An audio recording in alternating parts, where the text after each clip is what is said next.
I want you to imagine this scenario. If I come into your house right now and I took your phone and I deleted every single dating app, then I blocked your ex's numbers and physically moved you to a brand new city where nobody knows your name, do you know what would happen to your dating life? Within 90 days, you would have the exact same dating problems that you are having right now. Why? Because you did not leave yourself behind. We'd love to blame the landscape, say dating in 2026 is impossible, or the apps are rigged, or no one wants commitment anymore. And while the landscape has changed, sure, there's algorithms and ghosting is much easier these days, the fundamental game of human connection hasn't changed in 10,000 years.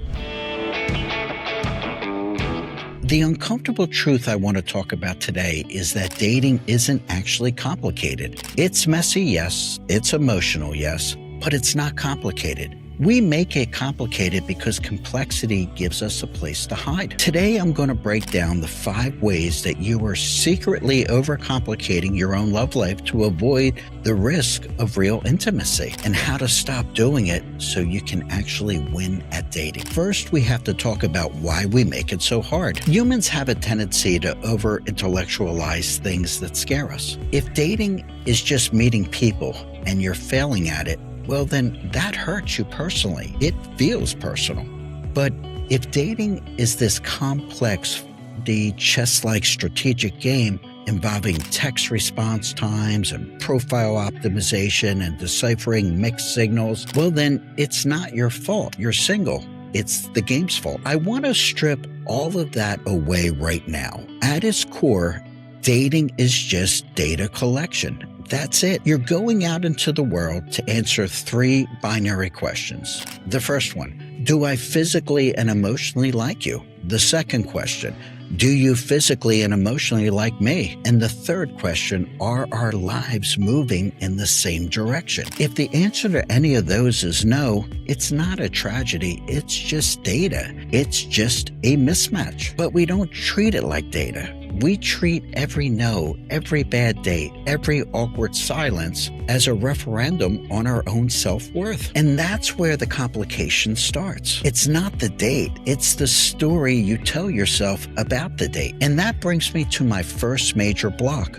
the storyteller in your head. And let's look at a concrete example. You go on a great first date. Things are vibing. You go home. You text them, hey, thank you for meeting me tonight. I had a great time. And then silence. 1 hour, 2 hours, 6 hours. And in reality, what is happening? It's just silence. That's the only fact. But in your head, you're writing a novel that is bigger than War and Peace. They didn't like me. Shouldn't have talked about my job so much. They're probably texting someone else right now. I know I shouldn't have gotten my hopes up. And then by the time they reply, maybe 8 hours later because they were just busy working or sleeping, you're already angry. You've already emotionally broken up with them in your head before the second date ever happened. This is self-sabotage. You are projecting your insecurities onto a blank screen. The most successful daters, the ones who actually went dating, are the ones who refuse to fill in the blanks with fear. If you don't know, assume neutral.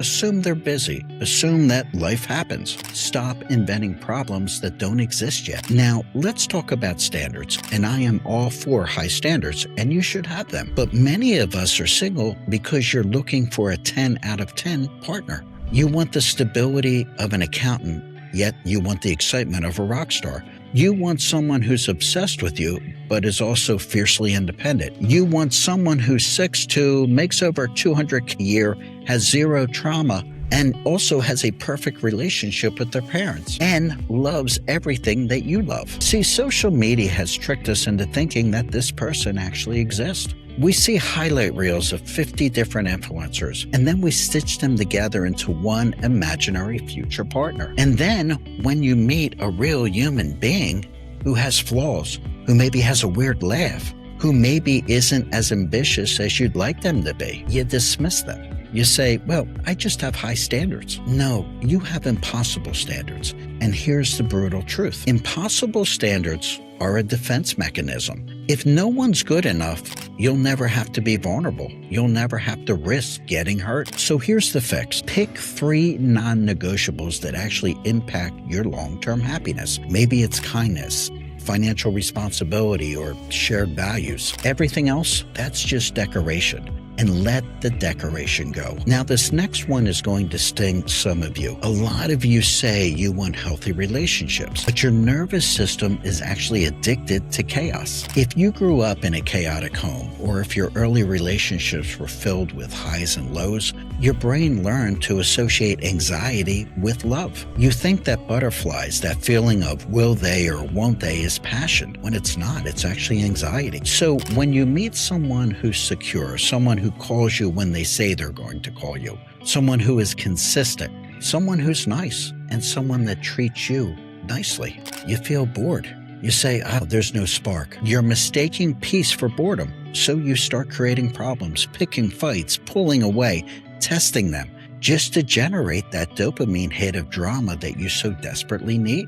You have to retrain your brain. Real love isn't a roller coaster. It's a calm river. So get on the raft and enjoy it. Yes, it is boring sometimes, and that's okay. If you are constantly looking for the spark, you are going to burn down every stable thing you build in your life. Finally, the last way we complicate dating is by doing this: watching videos, reading books, listening to podcasts about attachment theory. Now, preparation is good, but preparation can become procrastination. You can become so obsessed with analyzing your attachment style and learning red flags that you forget to actually go out on dates. Listen, you cannot study your way into a relationship. You cannot theory craft your way to love.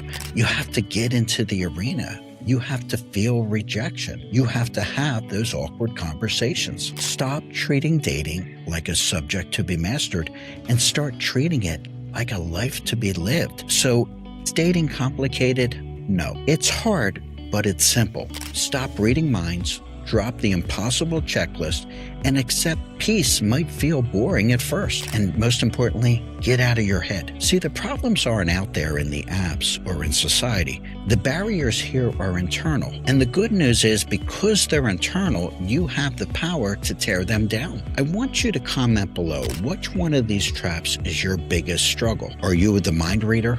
Are you the checklist chaser, the chaos addict? Let me know in the comments, and I will try to give you a specific tip for your situation. And don't forget to subscribe for more no-fluff strategies. Thank you for watching today on the YouTube channel. Thank you for listening on the podcast, and I will see you on the next episode of Dating to Win. Thanks for listening to Dating to Win. If you're serious about improving your dating game, don't miss an episode. Hit the subscribe button or go to youtube.com/datingtowin25. Good luck out there, and we'll see you on the next episode of Dating to Win.